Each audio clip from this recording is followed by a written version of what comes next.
my sister came for a visit, and she went back when we had Bible stores. She prayed before she went in. And she's like, Lord, if there's anything in here that somebody needs, lead me to it.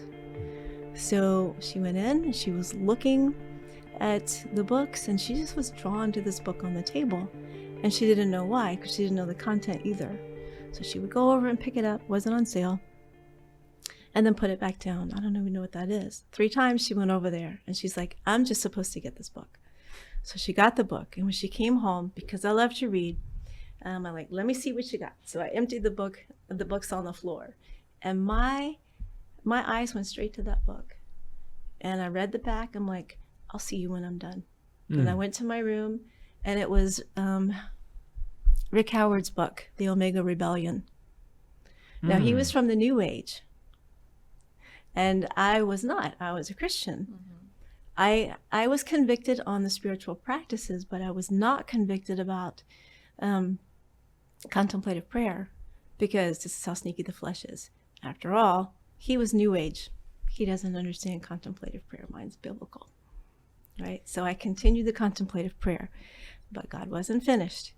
And he somehow, and I forget how I got this book. Maybe I went to the store. Then I found Howard Pett's book, The Dangers of Contemplative Prayer.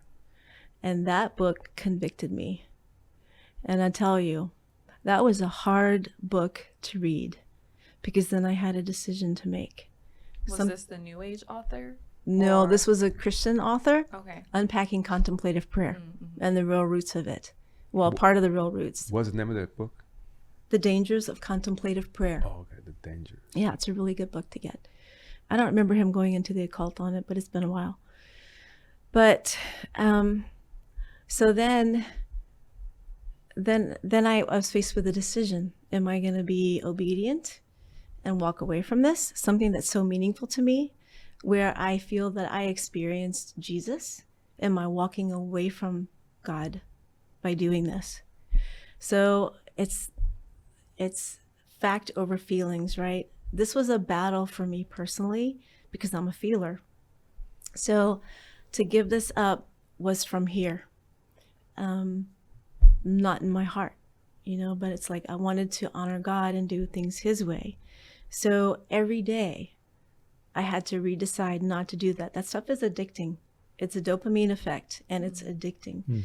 So what does a feeler do when no longer you experience this feeling of warmth and peace and safety? You perceive it to be that, right? This was your experience, so it must be. And so there for a while, a short season, maybe a couple months or so, I would just do my typical prayers and leave off the silence. But I didn't experience anything. And I'm like, God, are you there? Did I walk away from you? Or was I wrong on this? So when Satan can't keep us bound in deception, he will use fear. And anyway, I by the grace of God, I remained faithful to what I believed was right. And in spiritual formation, there's something called dark night of the soul. Now, I never experienced it in spiritual formation, but what it is when you just don't hear from God anymore. You're doing your contemplative prayer, but you don't feel anything anymore. It's like a wilderness experience. Wilderness season, yeah. Yes. I thought, okay, so was that the real thing, and this is not? This is my wilderness because you are not here, God? But that's Satan playing tricks, right? The truth is, when people practice contemplative prayer, it's void of the Holy Spirit. So they do end up with a dark night of the soul experience because it doesn't have the Holy Spirit. But for me, I feel like this was my time of testing. Are you going to be faithful, or are you going to go back?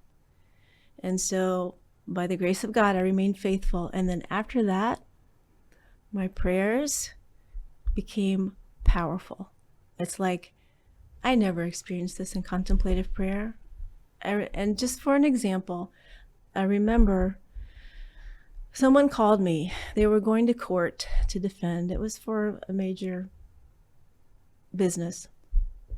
And they were being accused of something they shouldn't have been accused of at all. And we prayed together before they had to take the stand. And my prayer was for the other person who was wrongfully accusing, if they don't speak the truth, don't let them speak at all. The person gets up on the stand and he has a stroke and he's removed from the courtroom. Wow. This is the kind of, not that I would ever wish that on somebody, but this is the kind of power we can walk in when we are doing biblical prayers, when we are doing things God's way. I agree. We have help from above, and Satan doesn't want us to have help. When you apply that to our lives and our characters, that contemplative prayer is void. It's not going to get us anywhere. The Holy Spirit will transform and change us from the inside.